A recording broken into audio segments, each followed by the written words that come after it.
Updating Carbonite Safe Server Backup to the latest version is useful to quickly get the upgraded functionality when a new version is released. The one caution to remember is that you can't update the software while any operation like a backup, restore, or upload is in progress. Carbonite Safe Server Backup will not allow an update until all operations are completed, so you should wait until they are before beginning. The first thing you should do is close the interface. The update will not be allowed by the software if the interface is left open. Next, sign into your account at account.carbonite.com. Under I want to back up a server, click Install Carbonite.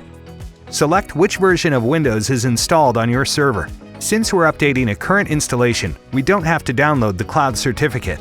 Skip to Step 2 and click Download the installer. The Smart Installer program will download to your machine. Run it when the download is done. If you're presented with a Windows UAC prompt like this, click Yes to proceed.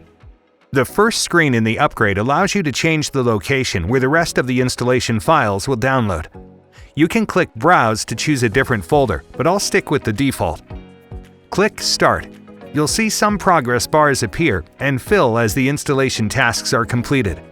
The tasks include preserving your current data structure, uninstalling your current version of Carbonite Safe Server Backup, and preparing the new installation.